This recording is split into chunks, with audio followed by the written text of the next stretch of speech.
When the Israelites eventually did reach the Promised Land, the first thing they were commanded by God to do was to destroy all the altars and images that had been set up there by pagan tribes to honor Baal and Asherah. Once more we see an assistance from God that their camp is kept clean. Holiness is paramount. The fate of the world is resting on these people. Instead of doing so, they ended up turning their back on God and worshipping the idols again. The lure of the gods that surround them and the culture in which they have been steeped keeps polluting and sidetracking God's people, and God is constantly disciplining them and drawing them back into Him. The battle between God and Satan for this people group manifests itself as a tug of war, where the Israelites are constantly rebelling and being restored.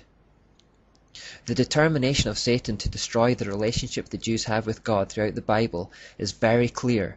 They were, after all, fast becoming the last barrier between him and total domination. He wasn't about to leave them alone.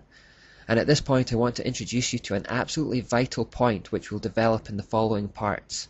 I call it Satan's Plan A and Plan B, and it crops up constantly, so we really need to get a hold of it.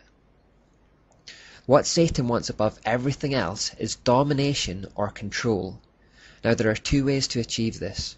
One way is considered the feminine way, which is employed in a position of weakness. It's called manipulation. If women are to attempt to control their husbands or anyone else, this is generally how they do it, through tears, hurt feelings, emotional blackmail, etc. The second way of achieving domination is considered the masculine way, and it's employed when in a position of strength, and it's through violence or intimidation. This is generally how men control people, by threatening them with their strength. So there's a feminine way associated with the moon goddess or Asherah, which I refer to as Plan A, and a masculine way associated with the sun god or Baal that I refer to as Plan B. But both techniques are aiming for the same satanic end, which is control or domination. Now, up until this stage of human history, Satan had always managed to get his way with Plan A, subtle manipulation. He appealed to the pride of the angels, and a third followed him. He appealed to the pride of Adam and Eve, and the same thing happened. After the flood, he managed to influence Nimrod and Semiramis, and satanic polytheism began filling the earth. He must have felt pretty pleased with himself, because in the time period between Adam and Moses, human beings had actually been very easy pickings for him. He'd been able to sway pretty much whoever he wanted, whenever he wanted, without much resistance at all. He never had to go to war against humans in an overt sense. He'd merely appealed to their vanity and offered them the world. In the face of that offer, they had buckled every time. Some more examples of this. When the Muslim prophet Muhammad first established Islam, his initial approach to the Jews was the same. Muhammad tried to be subtle about introducing his false religion into their midst. He claimed he served the same God as them and was a prophet. This was Plan A.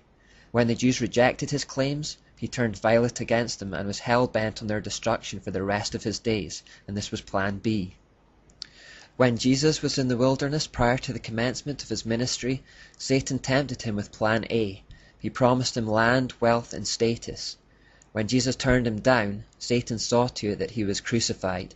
This was Plan B.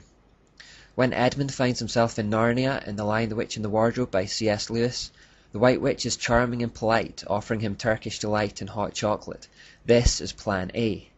When Edmund comes to his senses, she goes after him, demanding his life, and she would have had it too if Aslan had not ransomed it.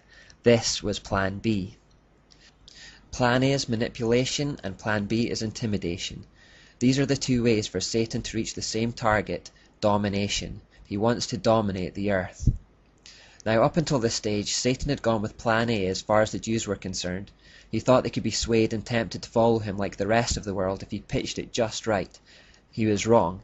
It had won him some battles, but it just wasn't winning him the war. God was determined enough to keep restoring them to him, to keep drawing them back into him, and to keep forgiving them, no matter how many times they strayed. And so Satan has regularly switched to Plan B. Across the world and throughout history, the Jews have frequently been threatened with extermination, enslavement, and persecution. Hatred of the Jews in nations, organizations, and individuals is often a telltale sign of Satan's influence behind the scenes.